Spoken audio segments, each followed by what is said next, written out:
Hello everyone, and welcome to our educational channel. Today we'll learn a bit about what an axe is. It's the oldest tool of humanity. It appeared in ancient times, but in its origins, it didn't look like what we're used to seeing today. If you look at a shard of stone in a museum, slightly larger than a chicken egg, it's hard to believe that it is the oldest ancestor of the axe. So, the oldest axe appeared, which became the father of a whole family of ancient tools: chisels, awls, scrapers, picks, hoes, plows, and many other tools. But they didn't diverge soon. Initially, a multitude of functions were combined in the same tool. They chopped with them as if it were a real axe. They cut like a knife. They pierced like an awl. They hammered like a hammer. This versatility of the same skillfully processed stone was very convenient for ancient humans. The history of the axe dates back to the Paleolithic era when the first stone axes appeared. Ancient people gave the stone the semblance of a blade and used it for various purposes. If it was possible to butcher an animal with a primitive axe,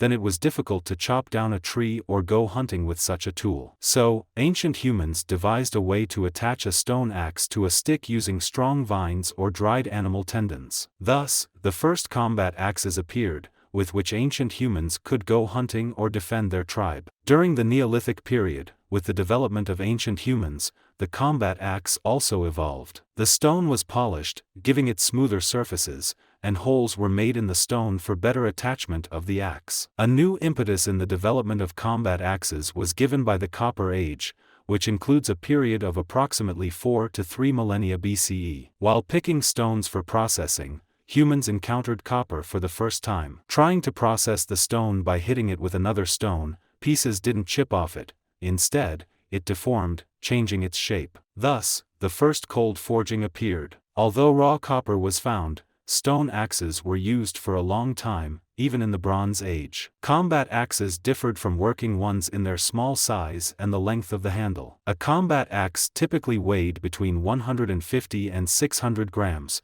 with a handle length of around 80 centimeters. With such a weapon, one could fight for hours without getting tired. The only exception was the two-handed axe, the shape and size of which corresponded more or less to movie examples. A combat axe could be divided into two parts, the blade and the handle. Since warriors had to fight for a long time in battle, the weight of the combat axe was relatively light. Depending on the length of the handle, combat axes were divided into one-handed and two-handed. The former had a handle length of 50 to 120 centimeters, while the latter reached the height of an average person. For infantry, the combat axe was the main weapon in close combat, but a warrior could also throw the axe at the enemy. It all depended on his skill. Cavalrymen used this weapon as secondary, as it was difficult to strike an opponent while riding. With its small striking area, the combat axe gave rise to such combat weapons as the halberd, bardiche, falchion, and others. During battles, warriors compensated for the small blade area with the force of a penetrating blow due to the lightweight. By types and forms, combat axes can be divided into one-handed, two-handed, single-edged, and double-edged. In addition, axes are divided into actual axes, hatchets, maces, halberds, as we have already clarified. The first tools for humans were sticks and stones. The stick evolved into a club and a cudgel. The stone, into a sharp chopper, which is the ancestor of the axe. Even then, the ancestor of the axe was used in intertribal clashes, as evidenced by findings of shattered skulls. The pivotal moment in the history of the creation of the axe was the invention of a way to connect the stick with the chopper. This simple construction multiplied the striking power several times. Initially, the stone was tied to the handle with vines or animal tendons, which provided an extremely unreliable connection. Although it lasted for several strikes, the shape of the stone axe already resembled a modern one. Making a quality axe required weeks of painstaking work, so skillfully made axes were mainly used in clashes with enemies. Already at that time,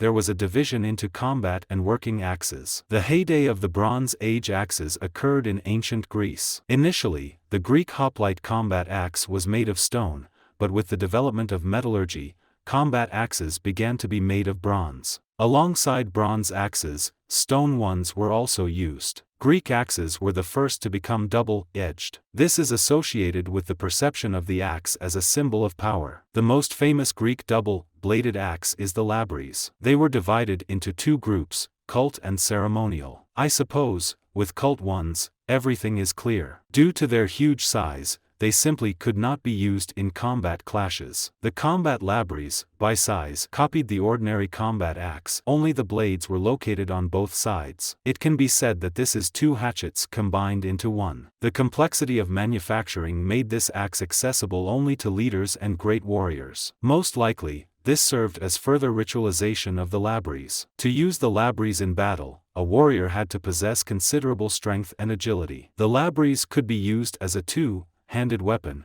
as the two blades allowed strikes without turning the shaft. In this case, the warrior had to dodge enemy blows, and any hit of the labries, as a rule, was fatal. During the rule of ancient Rome, the main weapon of barbarian tribes was also the axe. Among these tribes, there was no rigid division into classes. Every man was a warrior, a hunter, and a farmer. Axes were used both in daily life and in war. However, during those times, there existed a very specific axe, the Francisca, which was used solely for battle. We'll get back to the Francisca shortly. But for now, let's take a little detour to the Slavs. The shape of the battle axes of ancient Rus hardly differed from the one-handed axes of Scandinavia. Since Rus had close ties with Scandinavia, the Slavs' battle axe was the twin brother of the Scandinavian axe. Foot soldiers and especially militias used battle axes as their main weapon. Ancient Rus had close ties not only with Scandinavia but also with the East, from where a specific battle axe,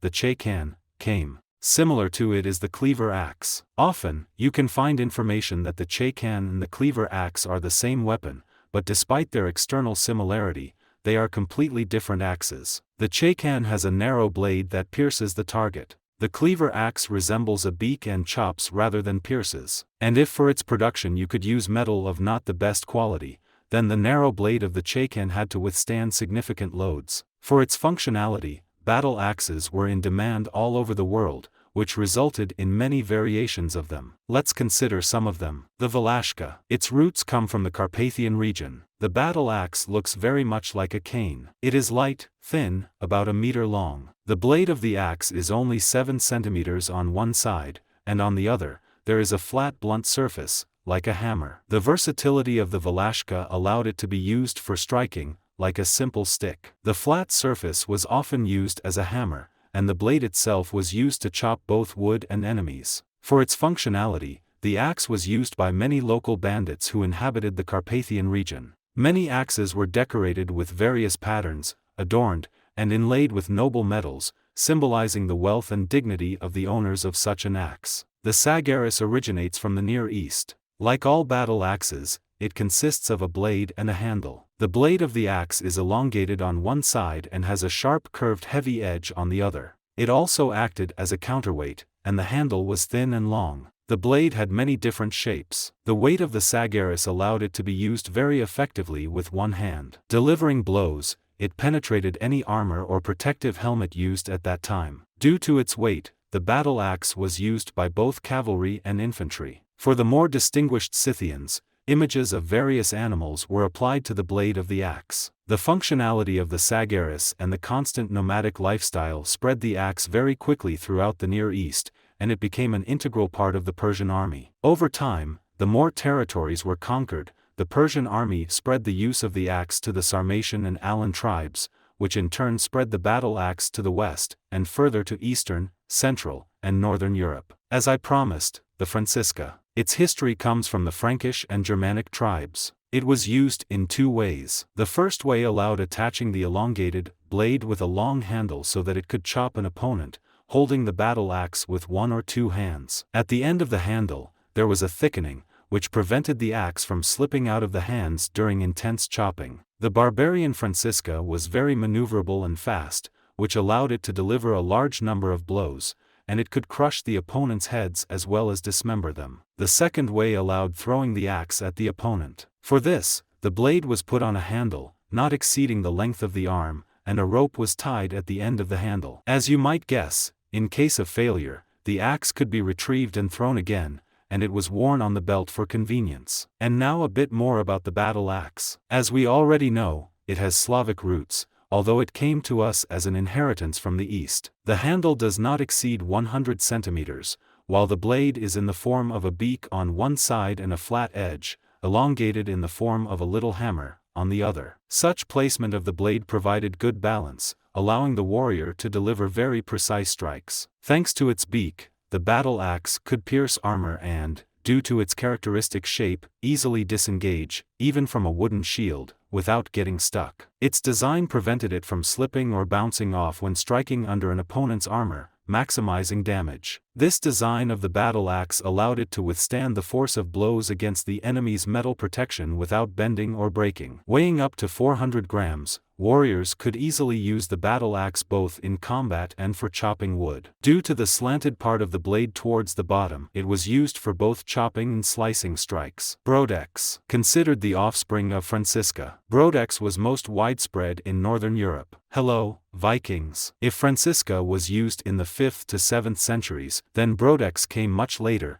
in the 10th to 11th centuries. This axe is very similar to a hatchet, with a wide trapezoidal blade on one side and a rectangular butt and beard on the other. Hence the name wide-bladed or bearded axe, as the blade resembled a man's beard. The blade itself had rounded corners, but there were broadexes with blades on both sides. However, such battle axes were inefficient, as they had a narrow range of specialization due to their inconvenience, earning the name Danish axe. With the use of cavalry in battles, the use of the axe decreased, as it was ineffective against cavalry. But with the appearance of well-armored knights, broadex became relevant again, as it was impossible to defeat a knight with a sword, while the heavy broadex could do it effortlessly. To show that the owner of the axe was a wealthy person, decorations with silver inlay were applied to the broadex. Since tribes led a nomadic lifestyle, migrated, and traded with other tribes, broadex became a precursor to the berdiche in Rus. Hatchet. The battle parts extended through holes and were fastened to the handles with nails or rivets. Hatchet blades had a variety of shapes,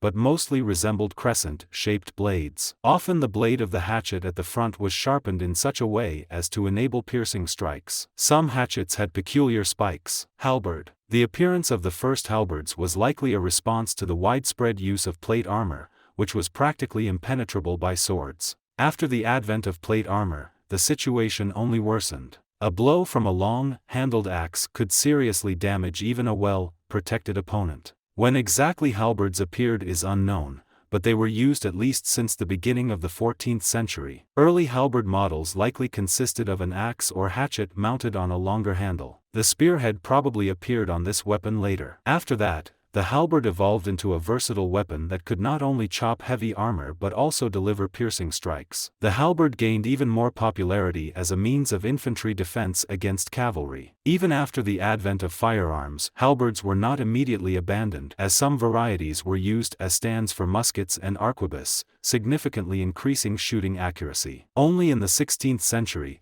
due to the widespread use of firearms, the combat value of the halberd began to decrease. Heavy armor was no longer necessary, and consequently, there was no need for a heavy axe to penetrate it. Instead, halberds became one of the most common types of ceremonial and parade weapons. I hope you enjoyed this brief journey into the history of axes. If so, I'd appreciate your bronze like or stone comment.